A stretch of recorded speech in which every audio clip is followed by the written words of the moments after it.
Tamil தொண்டாற்றிய ஆங்கிலேயரான Ellis துரையின் மர்ம மரணம். இங்கிலாந்தில் பிறந்த பிரான்சிஸ் ஒயிட் எல்லிஸ் ஒரு ஆங்கிலேயர். சிறு வயதிலிருந்தே புத்திசாலியாக விளங்கியவர். இந்தியாவை ஆங்கிலேயர்கள் ஆண்ட காலத்தில் கிழக்கிந்திய கம்பெனியின் வருவாய்த்துறை செயலாளராக சென்னைக்கு வந்தார். 8 ஆண்டுகள் அந்த வேலையை செய்தார். அதன் பின் சென்னை கலெக்டராக பதவி உயர்வு பெற்று 10 ஆண்டுகள் பணியாற்றினார். சென்னையின் குடிநீர் பஞ்சத்தை போக்குவதற்காக பல இடங்களில் கிணறுகளை தோண்டினார். அந்த கிணற்றின் அருகே தமிழில் கல்வெட்டு அமைத்தார். அதில் இருபுனலும் வாய்ந்த மலையும் மறுபுனலும் வள்ளரனும் நாட்டிற்குறிப்பு என்ற நீரின் பெருமையை உணர்த்தும் திருக்குறளை பொறித்திருந்தார். இவருடைய பொறுப்பின் கீழ் இருந்த நாணயச்சாலையில் திருவள்ளுவர் உருவம் பதித்த 2 நாணயங்களை வெளியிட்டார்.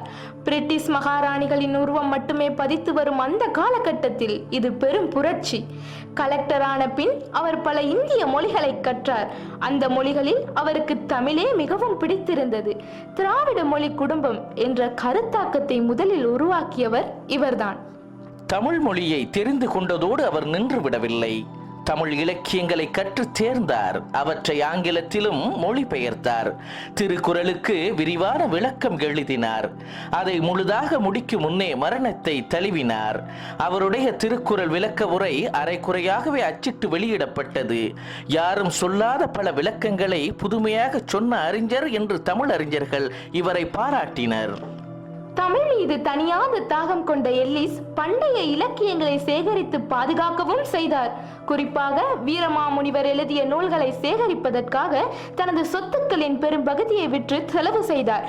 அப்படி அவர் தேடும் போது கிடைத்த பொக்கிசம்தான் தேம்பாவணி என்ற காவியம்.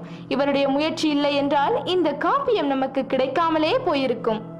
தமிழரின் சிறப்புகள் பற்றி பல ஆய்வு குறிப்புகளை எழுதி வைத்திருந்தார். அந்த காலகட்டத்தில் தான் சங்கம் வைத்து தமிழ் வளர்த்த மதுரை மாநகரை பார்த்துவிட வேண்டும் என்ற ஆசை அவருக்கு ஏற்பட்டது. அதற்காகவே சென்னையிலிருந்து மதுரை வந்தார். தமிழோடு தொடர்பு கொண்ட பல இடங்களை பார்த்தார். இங்கும் ஏராளமான சுவடிகளை சேகரித்தார். அதன் பின் ராமநாதபுரம் சென்றார். அங்கிருந்த தாயுமானவர் சமாதியை கண்டு உருகினார். அப்போது அவர் சாப்பிட்ட உணவில் விஷம் கலந்திருந்தது. அது எதிரிகளால் வைக்கப்பட்டதா என்ற விவரம் இல்லை. கொஞ்சம் கொஞ்சமாக சுய உணர்வை இழந்தார். மருத்துவ வசதி இல்லாத அந்த காலத்தில் மதுரைக்கு வரும் முன்னே மரணம் அவரை தழுவிக்கொண்டது.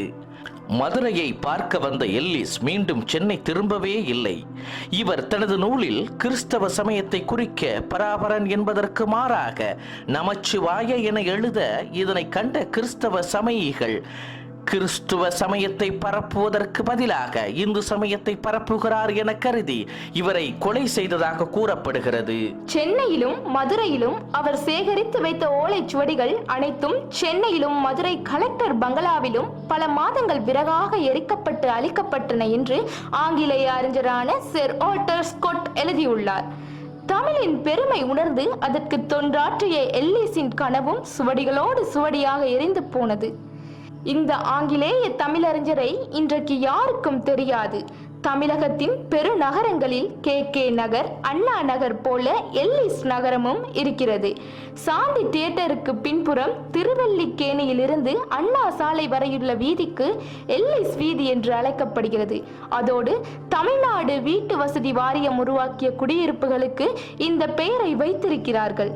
வைத்தவர் அன்றைய முதல்வர் MGR.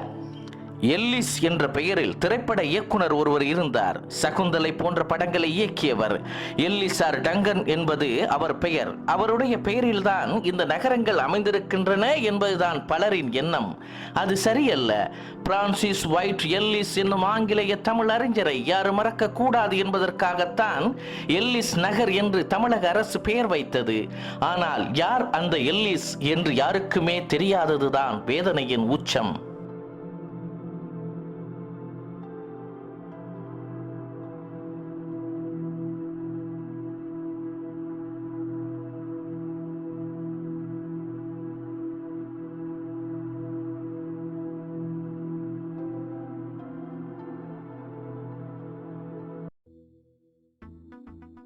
இந்த வீடியோ உங்களுக்கு பிடித்திருந்தால் லைக், கமெண்ட், ஷேர் பண்ணுங்க. மறக்காம எங்களின் புதிய வானம் சேனலுக்கு சப்ஸ்கிரைப் பண்ணுங்க.